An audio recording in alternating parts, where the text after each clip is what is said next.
All right, welcome everybody from wherever you're tuning in from around the world, whether it's morning or afternoon. I'm Dr. Josh Bondi. I'm the Director of Research at the Nevada Science Center in Henderson, Nevada. And we are up here in Cason City, which is the state capital of the great state of Nevada. And we are at the State Museum. But the State Museum is not just one building. So we're actually in a special part of the museum, which houses all of the collections of a museum. And we'll talk about more why some of this stuff isn't necessarily on display, why it's here in this special facility, as we talk with Collections Manager, Rachel Delovio. Hi. And she's going to be telling us about her collection. So why don't you tell us a little bit more about the State Museum and where we're at today? Okay, so the Nevada State Museum, we're located in Cason City. The museum itself is located in an historic mint building in downtown Carson. We're at an off-site facility in South Carson. And here we have some historic artifacts, but largely we also, and natural history, but largely we hold archaeological materials that have been removed from federal lands due to projects. That is the bulk of our offsite facility. So you take care of like mostly human related stuff, or what does archaeology entail? So archaeology is artifacts that are associated with associated with people, and we are largely almost all the Great Basin. So our archaeological collections. So we have like projectile points, stone tools, textiles made by the native peoples in the area. So the Washoe, Paiute, and in the Western Shoshone. So Rachel takes care of a lot of the stuff that humans have left behind, but because I'm a paleontologist, because I like bones, I've made her open up a couple of the fossil cabinets that are here at the State Museum today. So do you mind if we go through some of these and check out these fossils? Yeah, sure, Josh. So we have largely Cenozoic in the anthropology department. So everything after the KT extinction. After dinosaurs, after non-avian dinosaurs, yes. Yes, after non-avian.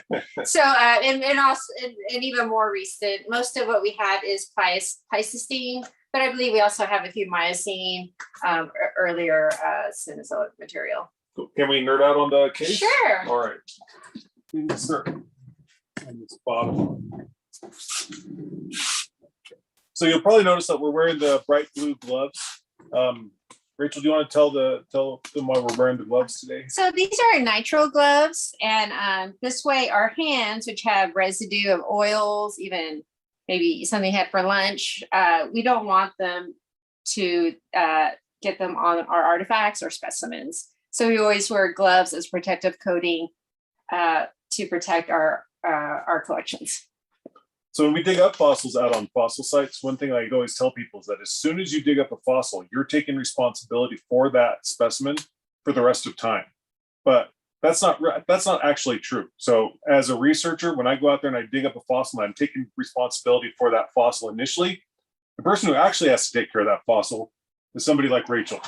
So you don't want to goof up and you go through all this work of digging up a fossil, bringing it back to the lab, getting it cleaned up, and then somebody comes into collections like me and starts putting their hands all over it and getting it all messed up. But so that's why we're wearing the gloves. If you haven't seen these on us before, that's what we're doing. So these are, we're looking at collections. So this is stuff that's part of the official Nevada State Museum collection, right? Yes. So do people normally get to see this stuff? Not too often, due to the size of the museum versus the size of the collection. We usually can only put out a few artifacts at a time in comparison to actually what we store. All right, so taking a look here, this is part of an elephant-like animal's jaw. So this is the bottom jaw. So if you feel your chompers down below, if you just got done with lunch or if you just got done with breakfast, you're chewing with your bottom jaw. This is the bottom jaw of an elephant-like animal. But this is not an elephant. This is a cousin of them called a gomphotherium. We're just looking at this right before we came on. We can tell it's probably a gomphotherium versus another type of elephant-like animal by the number of bumps on its teeth. So those bumps, you count them up, and that tells you the type of animal that it was. This little groove here, that's where the tongue of the animal would have come out of its mouth. So for like, if you watch videos of modern elephants eating leaves and things like that, their tongues come out and grab the food from the trunk. So we can see a couple of molars here. So these types of elephants had teeth more like us. So they had baby teeth, they had grown-up teeth, versus elephants and mammoths. So this is not an elephant or a mammoth, it's an elephant-like animal, which have very specialized teeth. Right. And I believe a lot of these are private donations from maybe 30 up to 30, 40 years ago. So people being out and collecting and bringing them into the museum, which is something we don't encourage anymore. But right. Looking at the tags from this one, it's probably about 12 to 14 million years old, from northwestern Nevada, from a period called the Miocene.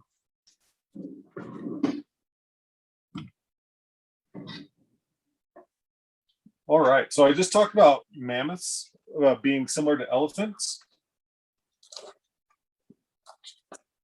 So the difference between those elephant-like animal teeth and an elephant tooth or a mammoth tooth, mammoths are just specialized elephants, is that they have these very specialized teeth that grow forward in the jaw like a conveyor belt.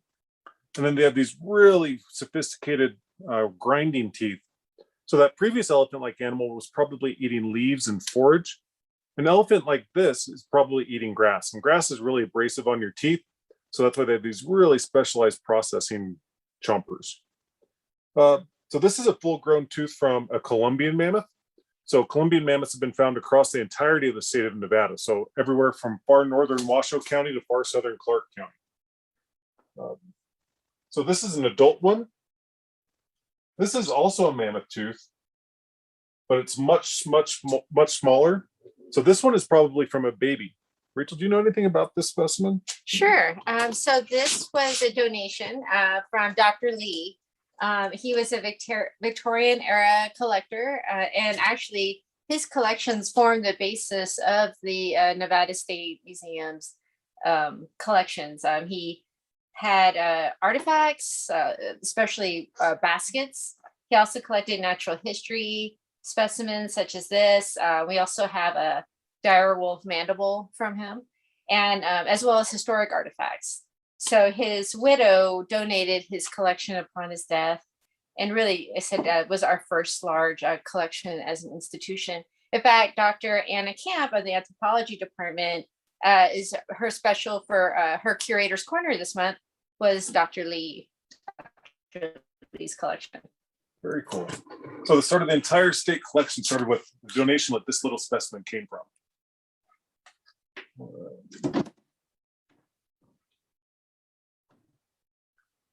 Ooh, we got some more goodies in here.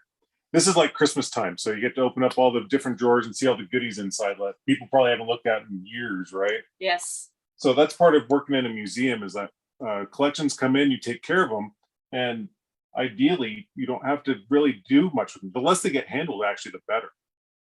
Here I go handling them. Oh, you ever go so it's okay. So this is a horse jaw. So this is probably from also that same period of time, the Miocene. And the way we tell different horse species apart is all the different wiggles on their individual teeth. This one's from the top jaw. So this is the top of the snout right here. And so the nose would be down here. And that's these really deep recesses on the sides of the jaw. So this is from a period of time, again, the Miocene, where ecosystems across the Great Basin are kind of changing over from broadleafs over to more grassy environments. So they don't have as tall a teeth as modern horses, but they're still pretty tall. And then another elephant-like animal jaw. So this one's probably from a mastodon, right? I think that's what it said, stegomastodon. So again, another one of these weird elephant-like animals, lived a long time ago. And I also want to mention, Josh, that these cabinets and all the shelving here were paid for through the BLM and through a grant from the Department of Interior. So it helped rehouse, inventory our paleontological collection. So that's awesome. I've been a research associate, which means I've been affiliated with the Nevada State Museum for a lot of years. I don't want to say anything because it looked a little bit different when I came in this time. It's been a while since I've been in because of COVID and everything else. But yeah, it looks great. So the BLM is the Bureau of Land Management, who administers lots of the state of Nevada where lots of these specimens are found. So that's awesome. We have some more mammoth tooth fragments in here. So again, each one of these layers is a layer of enamel, separated by layers of cementum. So these just act like big specialized grinders for chewing up grass.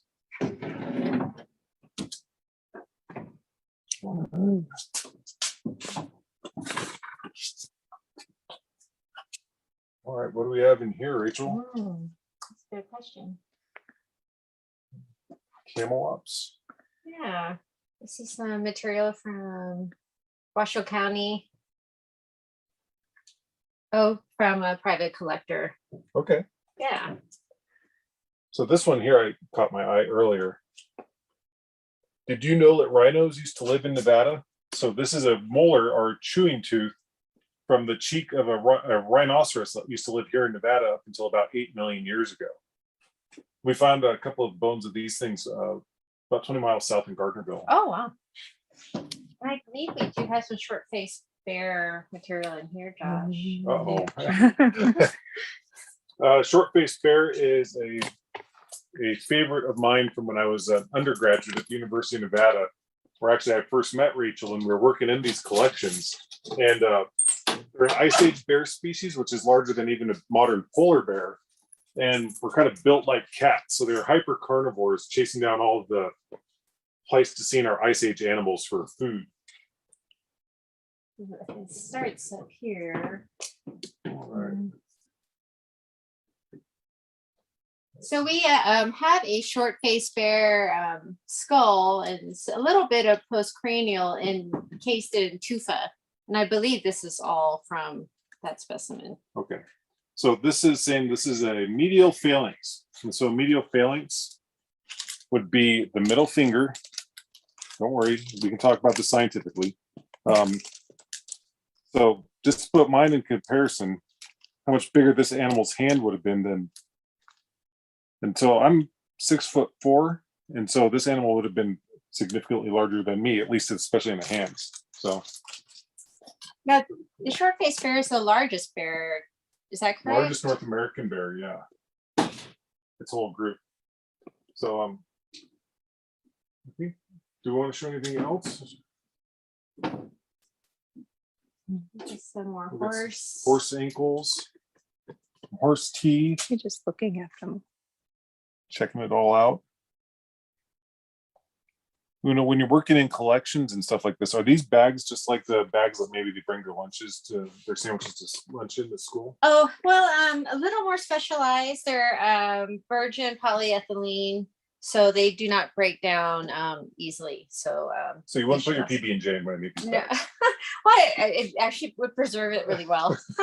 And then same with our ethofoam that we have sitting on all stable materials that should not be degrading over time.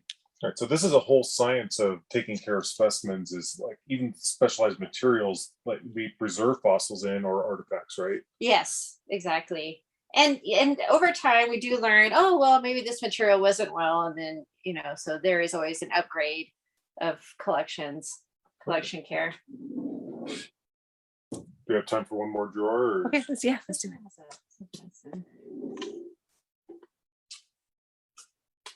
Let's see. All right. Ooh, we got a great big. This is part end of a bison. Look how big those bones are. The equivalent bone on a cow, which is really closely related to a bison, would probably only be about that wide. So this is a great big animal. Do you have lots of Ice Age stuff, Rachel, in collections? Yes, we do have a bit here. So any of the folks that are watching, if you've been to the Nevada State Museum in Carson City, we have a Columbian mammoth on exhibit. It's in our earth science exhibit. It looks like it's, you know, drowning in mud. So that's the cast, and we hold a fossil here at our offsite facility. So lots of the fossils that I dig up and our executive director Becky digs up around the state that we've shown you in previous virtual field trips, or you'll see in future virtual field trips. A lot of that material is probably going to end up right here and under Rachel's care. So we'll try not to make too big of a mess. And if there's any questions, I think we're happy to answer those questions now. Absolutely. We have a number of questions. We'll try and get through all of them for you guys. We won't take up too much of your time, but we have a question all the way from General Wayne Elementary in Pennsylvania, and they wanted to know, there's a first grader who wants to know if you keep your bones are they required to be in a certain temperature, or can they be room temperature? And if they're at room temperature, do they stay preserved as any other temperature? Well, ideally, you want around 68 to 70 degrees for collections, not too hot, not too cold, and even oh, thank you, and even a certain humidity, depending where you're at. Here, our humidity is really low, so we can't add humidity. But places like Pennsylvania, I'm sure the museums there, like the Carnegie Academy of Sciences, they probably remove humidity from their facility because too much can be damaging. So either too much or too little, and it depends where that fossil was removed from as well. That's very interesting. There's a little girl, she wants to know, what advice would you have for her, Rachel, if she wanted to pursue your career path? Well, there's a couple of different ways people go about working in museums. Some folks specialize in a certain degree, biology, anthropology, history, or even if some folks, in the arts, go to art history. I got a master's in museum science at Texas Tech University. So there are quite a few programs for folks to do a museum background, do a pure museum science background or museum studies, where you focus on collection care, or say museum management or museum education. So that's how I went about it. That's very interesting. One of the kids, they want to know, are you interested in one time more specifically than other times? Well, when I was actually in grad school, when I was at Texas Tech, my professor there, he did Triassic specimens, and I really had a lot of fun with that. Triassic Archosaurs, that was really fascinating. But I also have an interest in Polynesian artifacts from my background. So I think there's so much, and I enjoy learning about what the Great Basin tribes here. Their culture. So there's just everything, I think, is what's nice about working at a museum. You're constantly learning. Well, we can't imagine. And we thank you for joining us and sharing this information with us today. Can you tell us, one of the classes here, they want to know, what is your favorite fossil that you've ever come across in your career? Oh, favorite fossil ever?